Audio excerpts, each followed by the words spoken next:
Our house, we win it. Orange and black and white, we build it. Earned our stripes, you know we kill it. Bleed our colors, jungle dripping. Nasty, natty, yeah, we live it. Lit the crowd, hit the city loud. Yeah, we feasting now. Fit the pounce, make the city howl. Now we feasting now. Thunder through the tunnels, from the sideline to the huddle. Stripes we tatted on the jungle when we flex that who they muscle on them.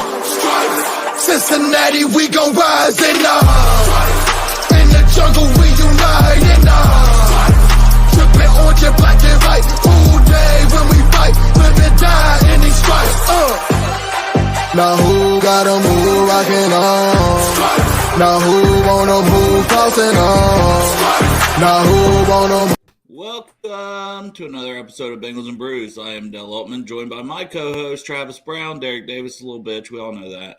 We are joined by two other very special guests. Power couple, Bengals power couple, husband and wife. 80% of the fan base love them or don't love them. That's up to debate. WhoBae, Jess, and Jeremy Bengals Cap. Hey guys, what's up? Hi, how's it going? And BB too. And BB. Yeah, can't forget BB. Real winner here. All right, out of all of us, that little one, ball of fun. Yes. Having the best time. Oh, yeah. Spoiled as hell.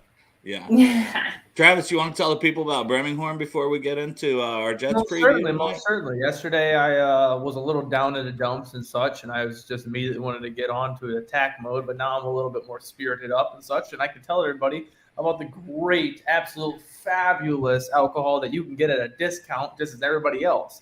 You know, Jess does it as well on their show. Birmingham does help them out. But for our show, we know the people, the brew drinkers, want the best way possible to get it. So you're going to go on to birminghammeadery.com. Listen here. Use the promo code BengalBrew, and you're going to get 2 bottles as a minimum. They're going to ship it out, and you're going to get blown away in your minds, all right? They get the best blends of every single thing that you would want and need in a bottle of mead. Have you ever had mead? Just buy it. Don't even think about it. Press the button and get it sent to you. I don't think I've mentioned this, Travis. With the Birmingham, I got to try the King of the North at the tailgate. Derek had a bottle, and oh my gosh. You never had it? No, that was the first time the King of the North. I had some of the other kinds, but not that one. You couldn't have told me that after I was done spewing the whole thing? I could have waited, but I had to get it out there before I forgot. Well, I'm very glad that you got to taste it, and everybody else can taste it as well. You can't taste the King of the North quite yet. They got to wait about 6 months in a nice barrel to age and get that nice texture for your tongue. So when the Bengals turn it around, we win every week from now on, then you can have a nice little celebration when you pop that bottle of the King of the North and the nice white and everything else that they're doing with it. It's going to be super, super sick. And you guys can go birminghammeadery.com, use the promo code BengalBrew, get 15% off of that. You must be 21 or older to order. Now, let's start the show. Hey, Travis. Did you know that I tried the King of the North? You tried King of the North. I want to hear your words because this is very old news for us three. But you tried King of the North. I want to hear you. What do we got? It was so you just had a crowd laugh. That was I'm kind of where that came from. I don't know. I was just live studio audience right in front of Dale. I love it. Hey, Cincy James says looks like you recovered nicely from the snip. Hello to everybody in the chat. A little sore, but we're working. We're all right. The mouth can still work. I can talk a million miles an hour. So tell me, King of the North, you had a taste on it. We all three of us, me, Cap, Jess, we've talked. Cap was the one that made me buy it. Yeah, I was like, I like some of the other flavors, but that one really was like the bomb, and I'm so disappointed that I never got any last year. I was like, oh my gosh. The hint of orange, the hint of vanilla. It's smooth. It was way too easy to drink. Way too easy. Yes. And I've already thanked you before, Cap, but thank you for putting it on Twitter so then I was able to see it. And I'm like, oh, great impulse purchase. And I bought the hell out of it fast. And then I almost did a lot more than that with that bottle when I found out how good it was.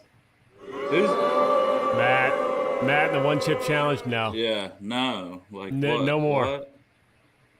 Yeah, you did that. I found that out last night. How was that? How'd that treat you?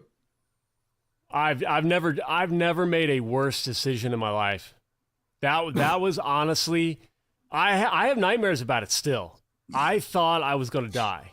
Jess, were you at work? Did you get to experience any of the pain with him? She's frozen. Oh, no. Oh no. Yeah, working for me.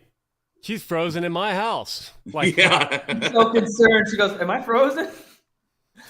Yeah. So talk to us about it. So when did you do the one chip challenge, and how did that really treat you? you know what? So ruined a show. Tuesday is just a wash, except for the fact, thank you, Santori on Twitter and WhoBae Baby and Bengals and Bourbon carried everything while I sat back in my chair and just thought about who will miss me when I'm gone. I swallowed the whole chip. You took the whole thing like a champ. I've heard various people like threw up half of it or spit out part of it or whatever.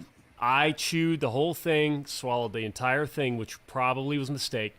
I wanted to vomit, but I was afraid of the feeling, so I made sure I didn't, which was probably the mistake, because later that night when I laid down and it shifted in my stomach, the sweating and the stomach cramps came back. I fought with that probably till about 3 a.m.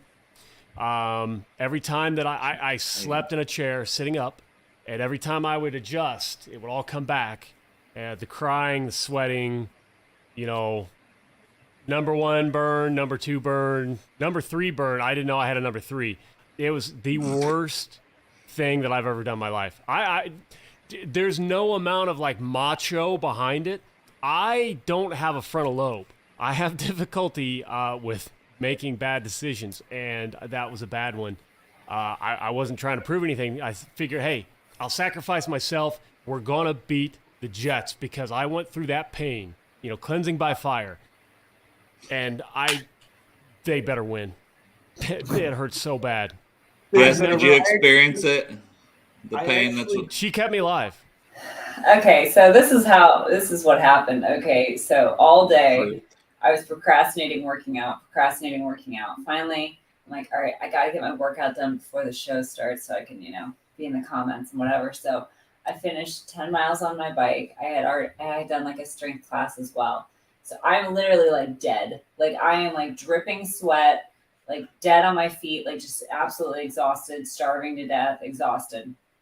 Okay, and I come out of our room, our bonus room that the gym is in is right across from where Cap is, and where Cap's recording up there. And I literally was like, "You're not gonna do that right now, are you?"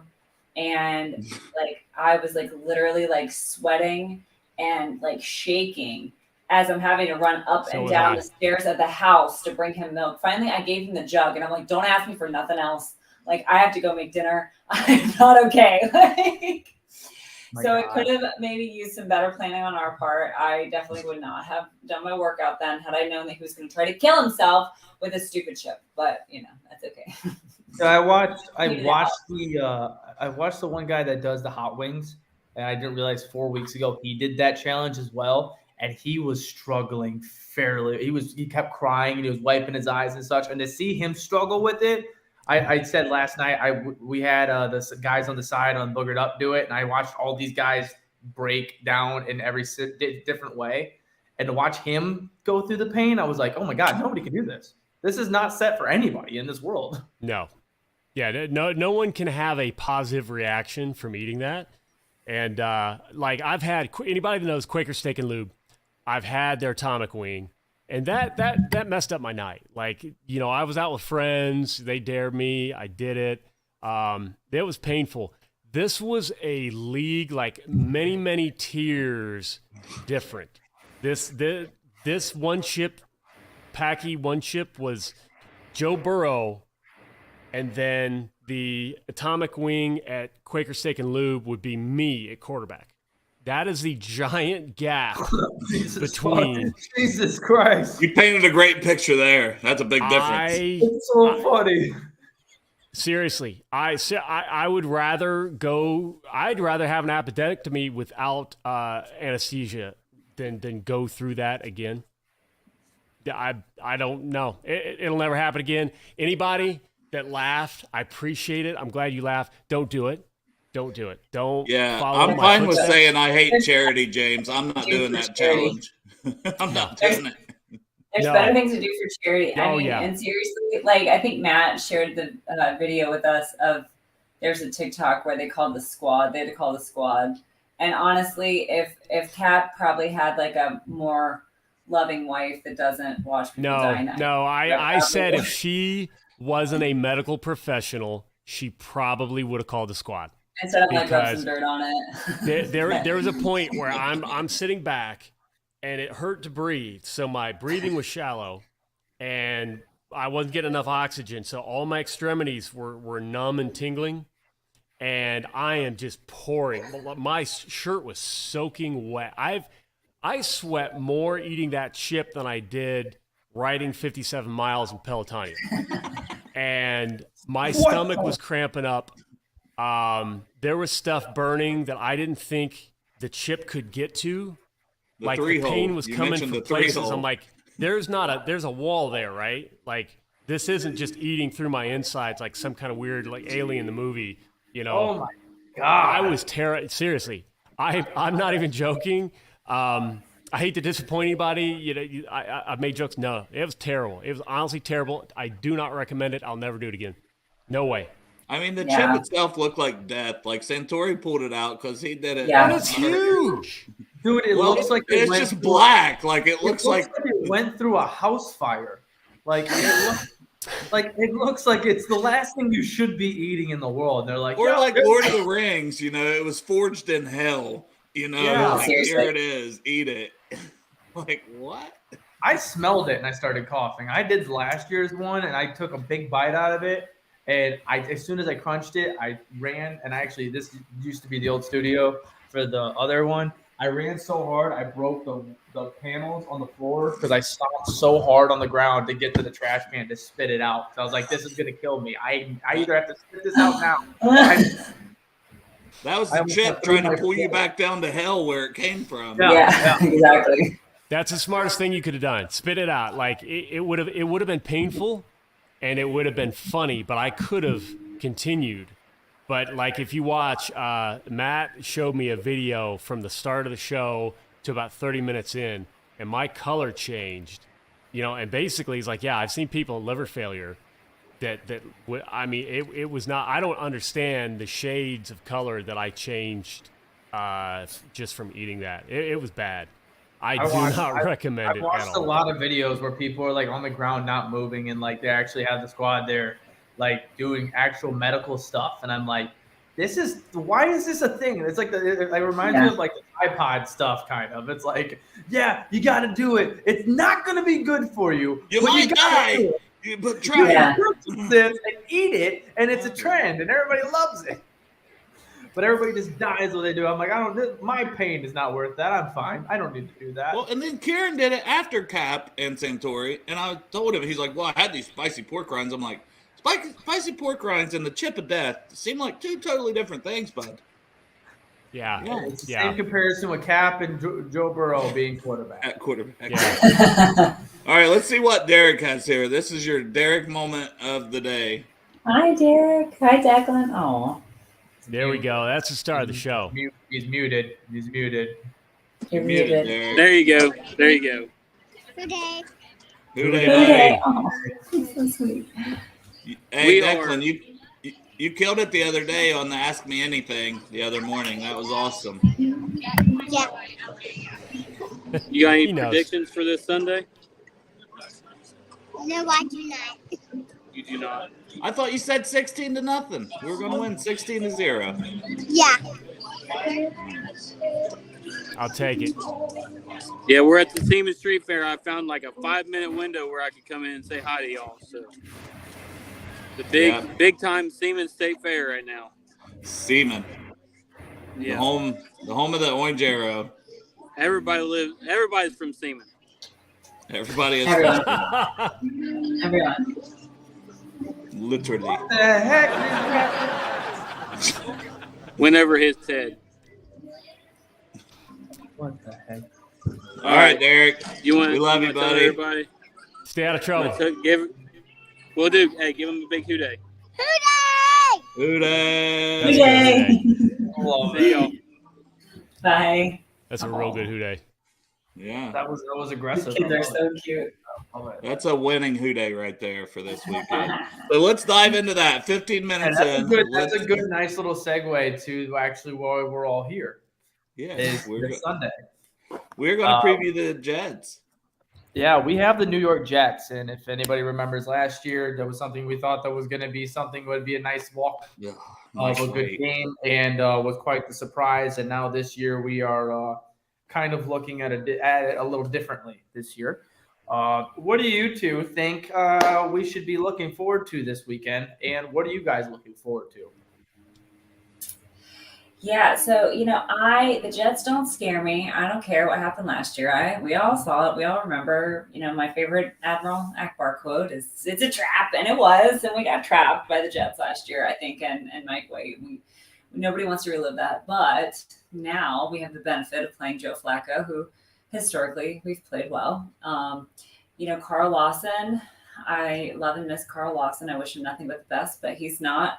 He's good, but I don't think he's going to give us much trouble. Sauce Gardner matching up with our wide receivers could be interesting. Could be an interesting matchup, but I'm really not worried. I think that I think everybody is to the point now where they know that they have got to start winning some games, and this losing even close games is not going to cut it. So I think everybody gets mad. They get their whatever hats on, and they go to work this week. I forgot that Sauce went to the Jets. How has he been doing this year? Decent. He's kind of gotten dinged up in a few games. I feel like when I didn't watch any of the Browns game, but I listened to it on the radio, and he was down a few times where he had to go out for a few plays, and then he came back. So I think he's been kind of getting dinged up. I think they've been kind of using the crap out of him, honestly, but I think he's been playing decently well, but nothing too scary, I don't think so. I'm looking forward to get back on track. Bengals fans have got to remember, and we're terrible at remembering. Got to remember that we had primetime issues. Everybody was always terrified of going into primetime, and we've won primetime games. Everybody was terrified of, there's no way we come back, down 20 whatever against the Chiefs. We did it. There's no way, we can't win a playoff game. We did it. There's no way. You name every single possible curse last year, we broke them all. All these people who were had the pitchforks out for Zach Taylor, end of the year, like, I'm glad I was wrong. Zach's the man, blah, blah, blah. We have a couple of games with poor execution, and they're back. Everybody forgot what they were saying just last year. So what a perfect time. We've got the Jets, who we didn't execute well at all. We kept them in the game that entire game last year, and then decide to, when we're about to put it away, we cough up the ball. We give them the ball. What a perfect way, after how many turnovers against the Steelers, and then maybe going the opposite direction, pulling back the aggressiveness a little too far so that we don't turn the ball over against the Cowboys. We're going to strike that happy medium. We're going to get the mojo back. And, hey, like WhoBae said, Flacco's thrown 25 interceptions compared to 21 touchdowns against us. I'm not worried. They've got to play. They've got to execute on the field, but I'm not worried about the Jets. BB's pissed now. BB said you can't take no team in the NFL lightly, Cap. You can't take no team lightly. Yeah, she disagrees. I swear I thought that was something that Cap put in there randomly, and I'm like, why'd you start making a dog bark? I don't understand that. We have real dogs that bark, so I thought that was an audio thing. What the hell? Not humans that walk around and bark. Definitely. I mean, you guys know what you're talking about when it comes to Bengal stuff, so everybody knows that is for sure something that we need to be looking into. Everybody has different opinions, whether, if you are afraid of them, if you're not afraid of them, if you think you're going to overlook them, even after going 0-2, where we're like, okay, they're just the Jets and we are the Bengals.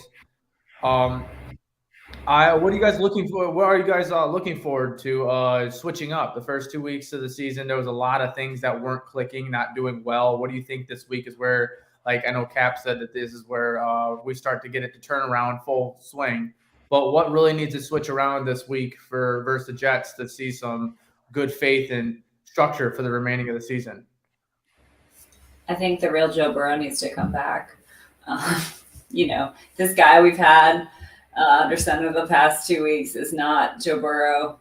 That is a shell of Joe Burrow. That is a Joe Burrow that had an open appendectomy not long ago. So, I think really honestly, once Joe Burrow starts clicking again on offense, if we can score 30 points on offense, we're going to win every single game because the defense can hold them. The defense has shown that they can hold them to 15, 20 points max. So if we can start really scoring some points on offense, I think that we can handle pretty much any team in the NFL.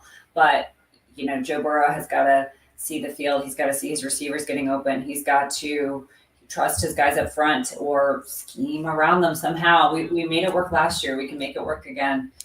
So I think he just needs to, and he will. I believe that he will. I believe that his I was on Jeff's show earlier today, and I said the same thing. I really feel like a lot of people don't realize how big of a surgery this really was. Hey, And Jeff, Trenton Pool, Sports with Strawberry Ice, he has a show. He does. He has a show, and if you haven't heard, Jackpot Joey. Jackpot Joey. It's all Jackpot things. Joey. All things.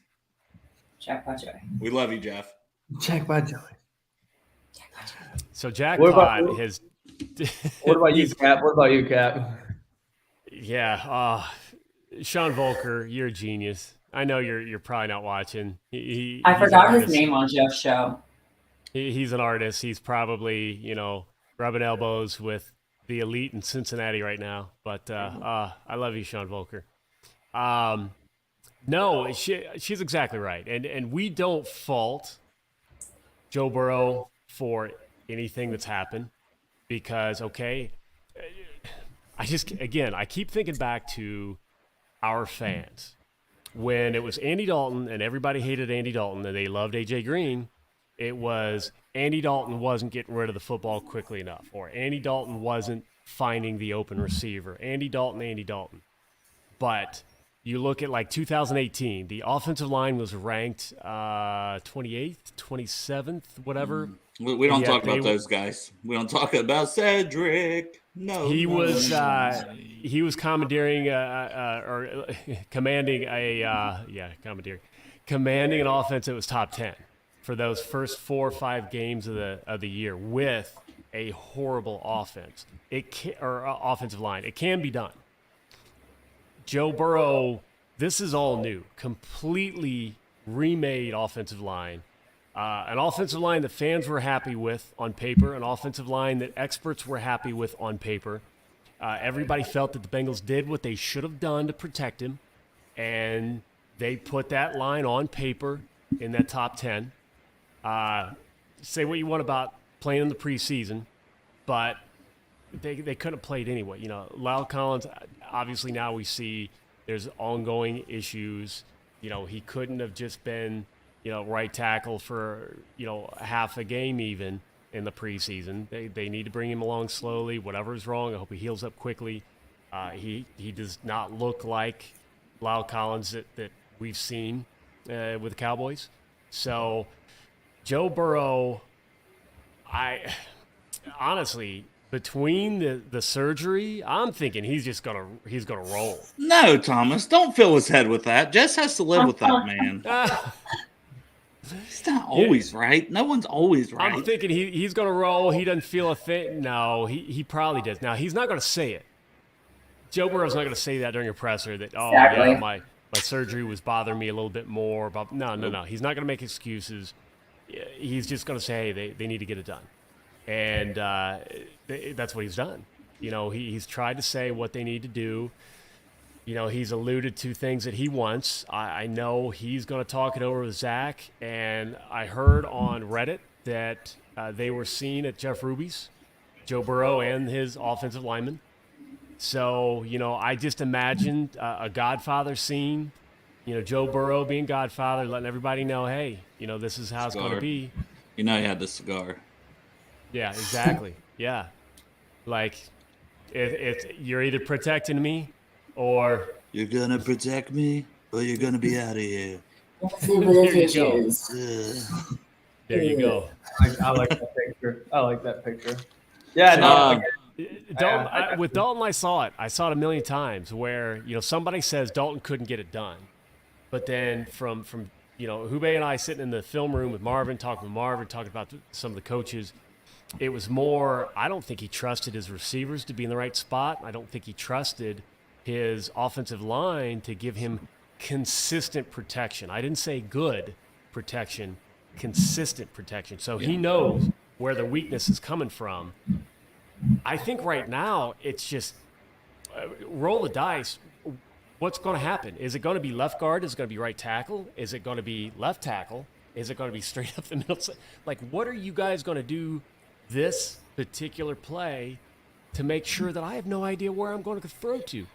Right. Well, that's a scary thought too, because we don't want that to happen to Joe, because his confidence is one of the things that makes him who he is, so when if that's starting to get in his head, but I just think it's a combination of things. So one thing, like Travis, you were saying, just like, what could we do? I've been saying, like, get the short passing game going. And this could go along with, I think it was James that said, free Dax Hill, but also Chris Evans. Maybe you find a way to get Chris Evans a little more involved in that short passing game, or Mixon more involved in that short passing game. Hayden Hurst, he's questionable, but hopefully you get him more involved in that short passing game.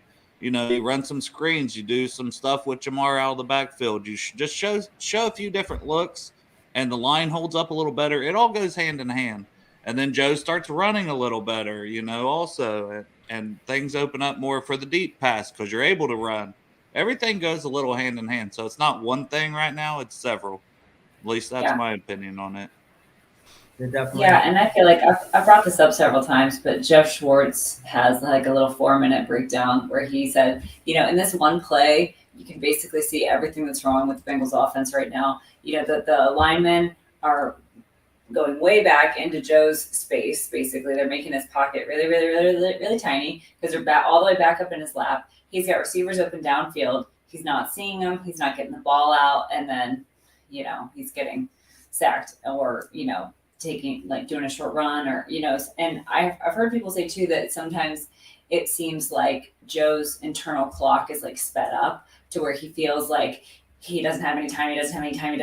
Oh, he's got to go run, or he's got to go do something, or he's got to dump the ball off, or he's got to throw it away or something like that. When really he's just not letting these plays develop. And there's plays that are going to happen downfield and he just can't see them. And he just feels this urgency that's really not maybe there all the time. And maybe sometimes it is, maybe sometimes it isn't. But, I feel like he's just not right now. And I think he'll get right. It's just going to take a little bit of time. Yeah, that's something you talked about, Travis. So I talked about that yesterday because I noticed it last year that was my main concern after an injury of that stature.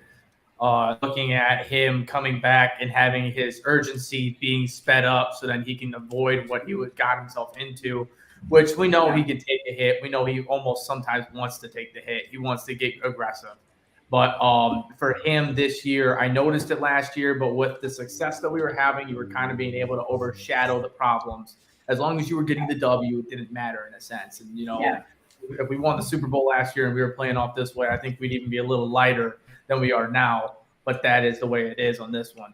I've seen it the last 2 games is the same way I seen it last year, is where I heard it. I think it might have been a Locked On might have referenced it, and it sparked it back up in my head, is where sadly right now Joe Burrow is a option A quarterback. And it's I put 50-50 on both himself and the line. Line is caving in, wrapping around, like you said, to where he can't see those deep balls. He's not able to see the play progress to where it needs to go.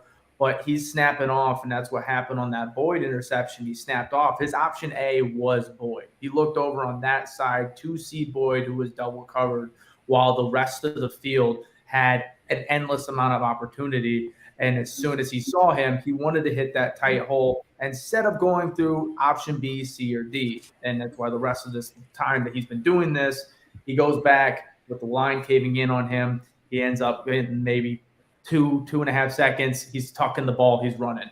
I want to see where Burrow can start to play back there like he has time like a Brady or a time like a Manning to where he can sit there. And this is on the offense, but it's also on Burrow to sit there and be able to get away from that without tucking and throwing the play off to where he can sit there and try and maneuver around in a pocket if he has a pocket, which that's why 50% goes to the line.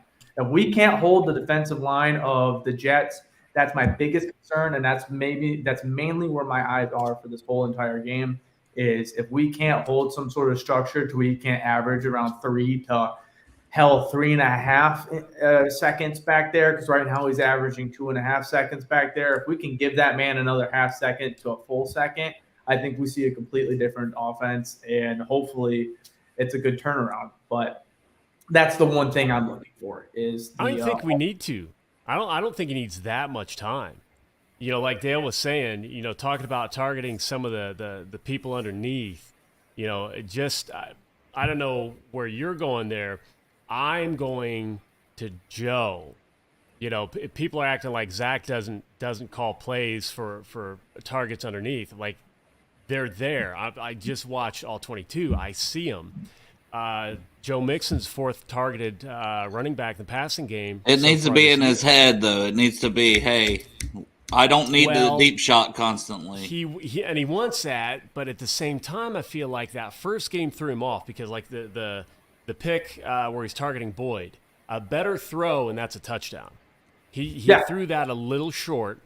Yeah, no, 100%. Throw, that's a touchdown. So then he comes against the Cowboys, and there was one to Jamar Chase he could have had deep, and it looked like in all 22. It's hard to see exactly where he's looking, but it looked like he was kind of that side of the field.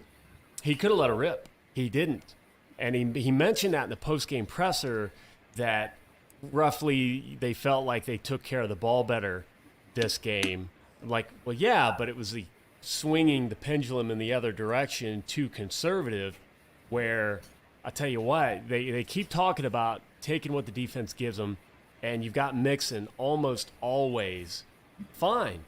Up-tempo, hit Mixon 2 yards in front of you, let him run for another 2 to 3 yards, and then when they get tired of that and start to cheat up a little bit, Jamar Chase over the top. But Burrow has got to want to do that and not look down the field on every play. I'm sorry, it's not going to be there until we can prove to teams facing us that we are going to take those 3, 4, 5 yard chunks every single down you give them.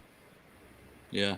I like Fiji's comment here about, which Burrow mentioned that, sometimes I just want to get off to the fast start. I want to take the ball and go. So, I mean, I think that's something that we could see if they win the coin toss. They might say, we want the ball. We want to make a statement. We want to shut everybody up a little bit. Right. If we win the coin toss, we're on defense first. I don't care. You don't care? You said, I don't care what I love the ballsiness of it. 100%. No, I like getting the ball to start the second half. I like starting out on defense, 100%. Demoralizing them, and then getting the ball to start the second half. But we can force him to go 3 and out. We can force him to go 3 and out, and then go down there and score. But I understand. Carson did a lot when he was here. He would want the ball right off the rip, and they would go out and they would drive down the field. I know, but it was successful for a while before he quit the team. I'm not kidding. I don't like him, but yeah, I get your point. I get your point. And then I have to bounce out, sadly. But one of the things that started up the big fire when it came to our offensive team last year was those deep bombs. As soon as it almost seemed like in a game, if we hit even Higgins, but mostly at that time it was Chase. If we hit him down the sideline, if he was able to escape and go down, or he got a 40-50 and he got tackled, after that the game was ours. We had the momentum and everything. They might have had a little bit of comeback, but as soon as we had that big play, that devil off our shoulder, we're able to go down, and now we're going to do something with it. I haven't seen. I might have seen maybe one attempt at that. It's been gone. Our main thing that started our fire, our ignition, that light is gone right now. And I think if we can find something, one of these snaps, 2 of these snaps, to just throw it out there, now we can play around and we can really have ball. But I'm excited for Sunday. I'm excited to see what happens with the line and everything, especially for myself and for how Burrow holds himself with a line difference between the Pittsburgh Steelers and then the Dallas Cowboys against the Jets to see the comparison between that. But I love you guys. Thank you guys for joining in on this podcast and everything. Subscribe to us and whatever. Thank you guys for joining on this one. And take care of your balls, buddy. Take care of your balls. Thank you. And I will see you two actually on Thursday then. All right. Yes, sir. Looking Can't forward to it, wait. Travis. Guys, Take have a care. good night. You too, thanks. Yeah, no, I totally agree with what Travis is saying too. And the thing about Joe Burrow is that I feel like Joe Burrow is going to be one of those guys that takes more sacks than other quarterbacks. He's going to be the guy that throws more interceptions maybe than some quarterbacks, but he's also going to be the guy that can get the ball way downfield to Chase, and it's going to be, guaranteed 6 points every time. The whole effort Chase is down there somewhere. When you have that to balance out the sacks and the turnovers, they can balance each other out. Right now, we're seeing the sacks and the turnovers without the effort. Jamar's down there somewhere. So, like I said, it'll get together. I have every faith that it will. It just is going to take more time than people are willing to give it. So. Yeah, and those big hitters, like the Vikings, that was right before half. The Steelers right before the half. Those early games that were close games, like we're still right there. Even the Bears game, Jamar hit a couple of those. Like they're big momentum swingers, but they didn't happen just right off the bat. We had other things going, and they were kind of a surprise thing. We just got to. It's kind of surprised me that it's been the reverse of last year. Our problems was more on the interior of the O-line for the majority of the season. And the tackle play was pretty solid with Reef and Williams. I don't know what's going on with Jonah, but Collins, we can all say at least it seems like he has the I'm dinged up, but that seems to be a constant thing with him, especially from Dallas fans. But we've got to get better play on the tackles because that's where Joe kind of rolls out and extends those plays, and he can't do it right now. Yep. Would you guys agree with that? Yeah. Yeah, I mean, he can. He can make one guy miss, but not 2 or 3. Yeah, it's rough. Well, that's what, I totally agree with what Travis was saying. Is I'm interested to see how this line holds up against the Jets because Micah Parsons, defensive rookie of the year last year. Obviously the Watts are always going to be a problem, and the Steelers have a pretty good D line. So this Jets D line is not full of all-stars. So it'll be interesting to see how they hold up against this line because I feel like it's maybe been a little bit unfair these first 2 games, have been really good D-lines. So especially Collins, right? He's matched up a lot with those 2 guys, I feel like. Yeah. So I feel like, because that's what they all know. I think everyone knows looking at this line that Collins is probably one of the weakest links on this line right now, maybe. And I think that's why they're putting Micah Parsons on him and they put, whoever on it. But, we'll see. We'll see how it goes against this week. And then I think people can say one way or the other whether or not they're going to start to freak out or not. I'm sure people are already freaking out. Seems like people are already freaking out. So we were very close to being in the same position last year if Dalvin Cook didn't win overtime. So there is a lot of hope. We were 7-6 at one point. We needed a big win against the Raiders, I believe it was. And coming out of the bye, that was a big question mark last year. And then we just started stacking those wins, and that's if we can just get one, then maybe we can get rolling. Like the season's far from over, but this is a huge week. We can't overlook the Jets. Let's some things that I think maybe we could attack or is mixing, like the Browns against the Jets last week. They ran successfully right up the middle. They are not the greatest team at stopping the run right up the middle. We mentioned the short passing game. Do you guys think Mixon will get going? I know there's been some criticism on him. I don't think that's necessarily fair because the offense as a whole has been so stagnant and we've been playing from behind. It's really hard to get your running back going and bust those big plays like we usually see in the second half from him. I just want to call out Crypt is asking, Dale, you reading from a script? You're talking good football. I took a nap, so I'm not near as drunk as I usually am, Crypt. I was really tired after work, and there we go. Got to get serious tonight.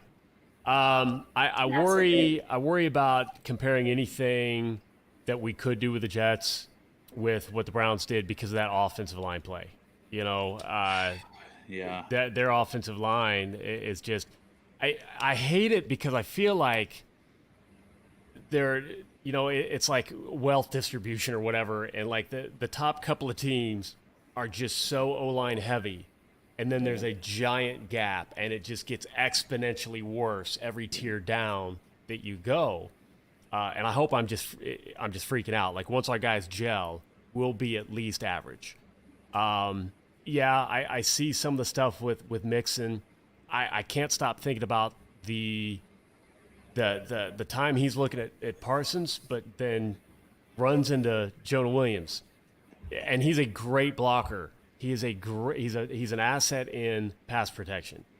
And I know somebody threw out the PFF grades, as a hat tip to Chris Evans, but normally every other, I don't know why we're singling out a couple of snaps this year. Every other year, Mixon is great in pass pro. He ran in the back of Jonah Williams. I have no idea why. I probably would have done the same, so I don't have any room to critique, but everybody seems a little disjointed, and no one is above it. I don't think there's anybody on the team that hasn't had a play or two where, fans, coaches probably thinking, it's probably not the best way to attack this. Yeah. Better execution, run the ball. But I tell you what, I don't care who's having a bad day. If we see what we've seen the first couple of weeks and Joe decides to say, F it, F Jamar, I'm throwing a couple yards to Mixon, eventually, you know what? Mixon's going to heat up with those. He's going to make somebody miss. They're going to start keying to that, to where Joe glances that direction enough to get somebody to even lean forward, get your balance forward, and then hit Jamar. Yeah. I agree. So we kind of mentioned Carl Lawson. Sorry, Jess, go ahead. Do you want to hit on the I next was just going to say about Joe, I really feel like people have been kind of unfairly criticizing Joe too. And I think Joe Mixon is cut from the same cloth as Joe Burrow in that, when you criticize him, he gets, he really wants to prove you wrong. Pissed. And I feel like but unlike Joe Burrow, who does not like social media, Joe Mixon sort of embraces the whole social media thing. And I loved him saying, like, when we start winning games, y'all can just stay where you're at, Yeah. So I kind of love that. So I feel like it's going to start clicking. Everything's going to start clicking. I think so too. We mentioned Lawson. Their other big kind of pass rushing guy on the defensive line is Quentin Williams. So that should be a good matchup. Likely.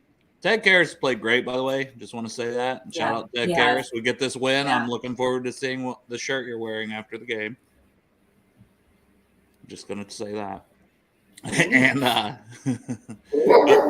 but Quentin Williams, what did you see from Volson that looks like he took a step? And then also, how would you slow him down? Do you think it's just kind of Karras is going to keep more of an eye on him with Volson? I have no idea. But I think Volson's playing great. I think he got an 87 rating. I thought I saw on Marissa Contrelli's countdown. I think she said she threw out the number 87 for Volson. So I think Volson has been a very pleasant surprise. I think that after everything that we went through with Jackson Carman, I think it's been really great having Volson on the line.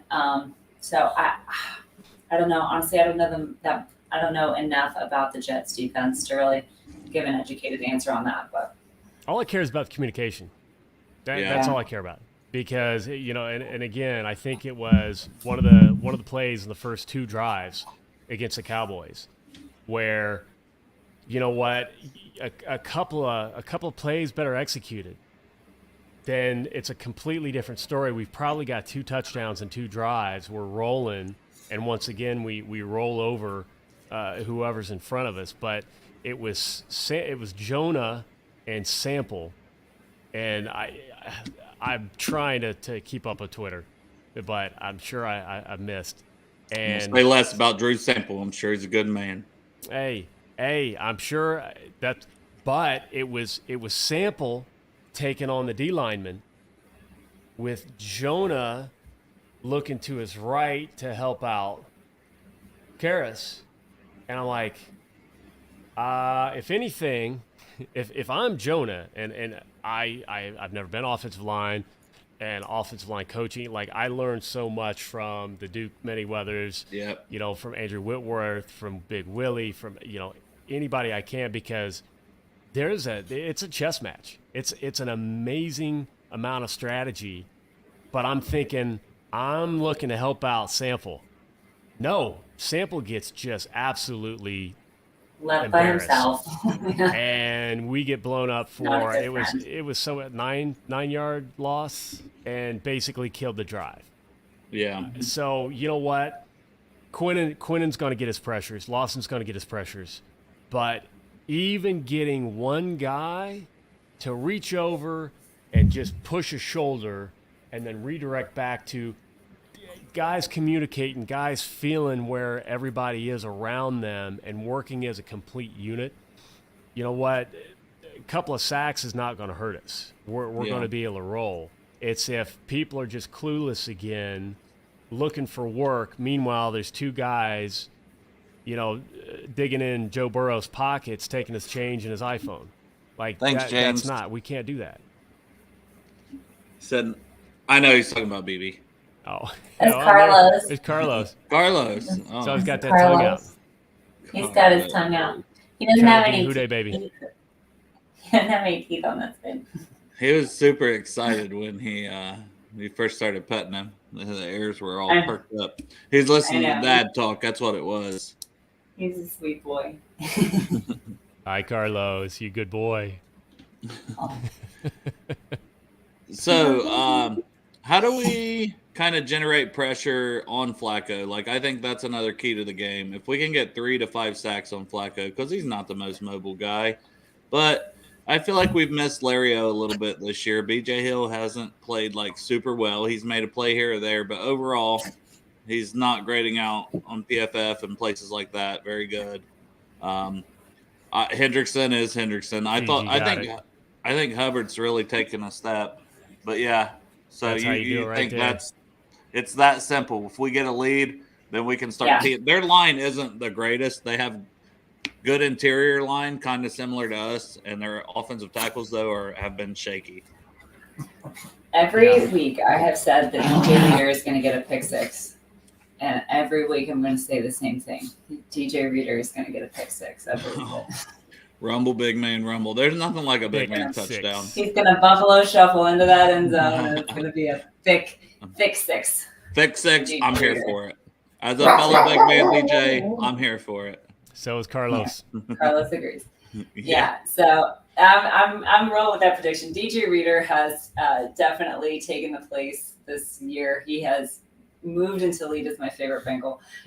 But I mean, also Sam Hubbard is great. You know, it's funny because I think Sam Hubbard got his first sack against Joe Flacco. So, you know, there's a lot of history there. So I think we make Flacco stay pretty rough on Sunday, and you know, we'll see.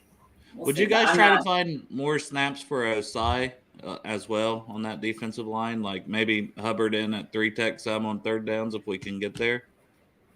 I mean, I would love to see Osai in there, but at the same time, I sort of trust Lou and what he sees, and I don't know. I think Lou has proven that he has earned our trust as far as personnel and schemes and things like that. I would love to see them get more explosive, more get the ball, more big flashy plays, big sacks, big, you know, takeaways. But I think that they're playing adequately enough to win us the game if we can score some points on offense. Yeah, I've heard rumors that the coaches, you know, and Zach's kind of confirmed that, you know, talking about tweaking, you know, got to be open to change, got to be open to. And people have talked about Lou and that rotation on the defensive line. There's less rotation right now, which I've not looked at the numbers, but it certainly looks that way. It certainly feels that way. And if that's true, it's like, why? You know, the strength of our D-lines for so long has been, you know, maybe we only had one or two of that top tier guy, but it seemed like everyone else was really good. So there wasn't a huge drop off when somebody come off the bench. And Asai is Yeah. one of those guys who could end up pushing into that very, very, very good to elite, based on what we've seen and what we hope. So definitely get him more involved, get everybody more involved as much as they can. But again, I agree with Fiji. If we can start out with a lead, and then I bet we see more of Asai. I bet because then you're not worried about the run. Maybe he's not been as good against the run in practice. Maybe he's missing assignments. Maybe he doesn't know his responsibility and run fit. I don't know what's going on, but Lou has done an amazing job. So I've got to say, he sees something. Get us a 14-point lead. Let's see Asai go off. Welcome to the NFL. Yeah. And maybe, that gives a guy like Zach Carter some more snaps too when you've got a lead. He feels more comfortable putting some of these guys out there that are younger, maybe too. Yeah. He agrees. It's he agrees. time. See, I could have used this so many times to go use the bathroom. That was my dog barking. That's what he does. I'll record him and let you play it. Yeah. There you When go. it's time for him file, to eat, that's what he does. He says, "Woo, woo, woo, woo." Keep Yes, me. you do. Don't. All right, I won't keep you guys too much longer. I think we've had a pretty good little preview for this week's game. We just got to go out there and get off to a decent start. And Execute. I think everything will take care of itself. Like you guys have kind of both mentioned, a good start's going to cure a lot of problems, and then it's going to shut up a lot of haters. So it feels bad right now because we're all going back to those days where the pain, we didn't know what's going on. We had all this hope, and then the hope wasn't realized. Now the difference is we have way more talent and way more brains on the staff. There are Joe Burrow's surrounded by quarterbacks, ex-quarterbacks. They did that on purpose. It was noted somewhere. I think maybe The Athletic or somebody. They've said it before. Yeah, he's surrounded by quarterbacks, surrounded by guys looking at offense, trying to find ways to get Joe Burrow in rhythm. That's the difference. It's not the same old, where maybe we had a couple of guys who played at their ceiling, everything worked out perfectly, but then when it doesn't work, no. We've seen Joe do magic when things were just falling apart around him. We've seen Jamar Chase do what maybe they didn't get full of themselves, but maybe, looking at some of those routes, looking at some of the effort, maybe they thought it was going to be a little easier than it has been. Well, they've been kicked in the teeth now. Hearing what I've heard from the players during the interviews, hearing what I've heard from Zach, I think they're mad. I think that Jeff Ruby meeting might as well have been a players-only meeting. I guarantee they talked about what needs to be done, and some expectations were set that maybe were forgotten. You shouldn't have to set those expectations, but I bet they were set. And we're going to see a much more disciplined, hungry team on Sunday. Yeah. Just Yeah. win, Magically, baby, the plays are going to get better. Yeah, Magically. like Al said, just win, baby. Yeah. Just win. But yeah, I think a lot of Bengals fans are kind of like, "Hello, darkness, my old friend." Yeah. Everybody wants to crawl into their depression cave because we've seen this before. But this is not the 90s Bengals. This is not even the early 2000 Bengals. This is not. These are your Super Bowl Bengals. Yeah. They are still your Super Bowl Bengals. That is going to wilt under this pressure. They're going to rise to this occasion, in my opinion. So have faith. Stay strong, everybody. It's coming. Good days are coming again, I promise. And Joe Burrow is not that guy to be like, oh, I'm just going to settle for, not being very good. And we'll just keep. No, he's going to come out pissed off, ready to go, ready to kick some ass. Joe Shiesty.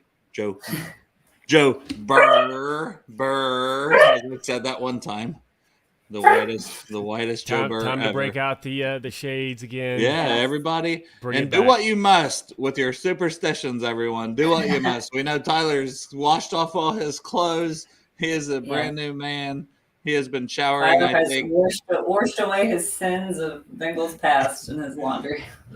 I'm just ready to see us kick some butt. We're going to be at the Jackpot Joey event. I'll let you guys plug some stuff. We're going to go be at a movie theater in Eastgate. If y'all want to find Derek and I, will be there. And Iceman, and I think Hoss and Santori, and quite a few people plan on going. So that should be fun.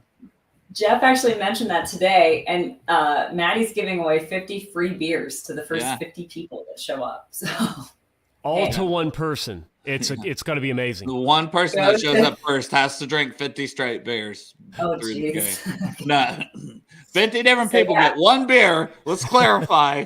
Go for the free beer. Stay for the movie theater experience. I mean, that sounds pretty awesome to me. Well, that's what I was like. I've never watched a football game in a movie theater, that so like I'm excited. Like that's an hour and a half drive for me, but I'm like, you know what? I'm gonna do it. I'm just gonna do it. If I were not working, I would totally do it. Yeah. I would absolutely do it if I were not working. But yeah. And then our boy Tyler and Bengalorian are also having an event near Dayton for anybody that's that way. I'm sure there's like 20 other things, but that's the two I know about. Yeah. I'm going to be hanging out at the pub in Gahanna. There you go. One of the Bengal groups at Columbus Bengals fans on Facebook. They go you're hanging out with Facebook people. Oh, you brave man!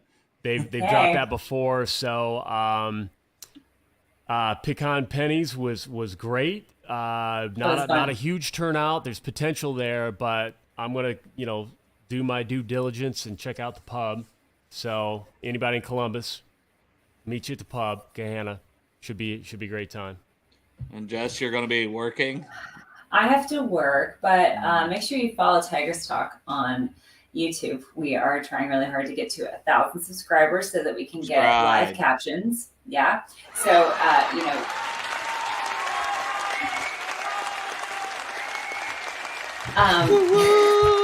okay, got it. Whoops. Oh, no. Now he can't.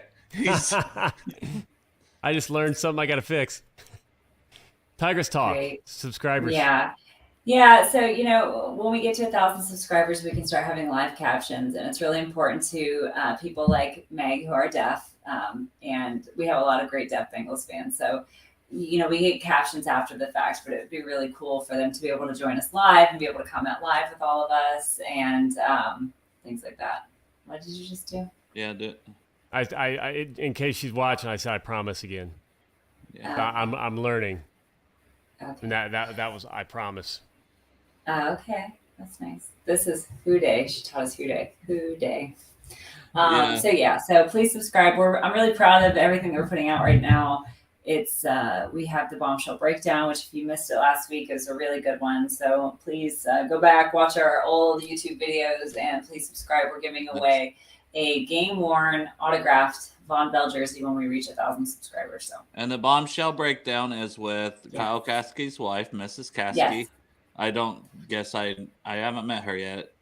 Shit. No, so Kayla. That's what I was like. So I don't know the first name. So I know her. Just be like Mrs. Caskey. So Kayla. Kayla Caskey is a good friend of mine. We've been friends for a long time. Ever since Kyle was a running backs coach in Cincinnati, we've been good friends and we've stayed in touch over all these years. She sends me a Christmas card every year with all their adorable kids on it. And so we've stayed really good friends all these years. So she's graciously agreed to share some of her knowledge with us. She's extremely intelligent about football, even outside of what Kyle has taught her. Because she and Kyle obviously talk and they kind of bounce ideas off of each other, but she has just a wealth of football knowledge all on her own. She had that foundation from when she was a child with growing up in her family. So, she is very knowledgeable. She's one of the people that kind of inspired me to start learning more about football and learning more about the X's and O's and the breakdowns and things like that. So our Bombshell Breakdown, that's our new segment that we just debuted for the first time last week. And then we had a good one this week. So make sure you subscribe and catch up on our last 2 episodes. All righty. Cap, you want to plug a few things here? WhoBae? Blind Tiger Show, the Blind Tiger Show. Yeah, hey, Blind Tiger Show, WhoBae Baby and Bengals and Bourbon, 2 great guys host that. Definitely should watch. They have some plans to continue to improve over the season, some surprises in store. You can't miss it. And if you want to see Cap almost die, you can watch last week's no more. Yeah, of that. No watch more the of that. episode that was just out during the but week. you can rewatch it because we ain't doing it again. So go. You can just watch his face, and you can see death almost take him. They almost took our captain from us. Everyone, it almost happened. Oh my god! If it ever happens, I love you all. You know, we'll divvy up my Bengals stuff.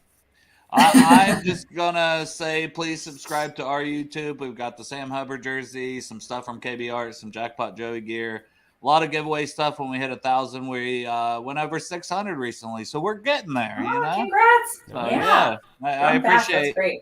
I appreciate each and everybody that supports our show. I know we're idiots most of the time, but we do talk a little football here and there. We have intelligent people on like this. We know how to do this thing. So, WhoBae, that's all I really got. WhoBae. WhoBae. Yes, sir. WhoBae. Big win Sunday. It's coming. Yeah. Let's get it. WhoBae. Cincinnati jungle fitted. WhoBae in our house, we win it. Orange and black and white, we build it. Earned our stripes, you know we kill it. Bleed our colors, jungle dripping. Nasty, natty, yeah, we live it. Lit the crowd, hit the city loud. Yeah, we feasting now. Fit the pounce, make the city howl. Now we feasting now. Thunder through the tunnel, from the sideline to the huddle. Stripes we tatted on the jungle when we flex that WhoBae muscle on them. Cincinnati, we gon' rise and in the jungle we unite and trippin' orange and black and white. WhoBae when we fight, live and die in these stripes. Now who got 'em, who rockin' on? Now who want 'em, who crossin' on? Now who want 'em, who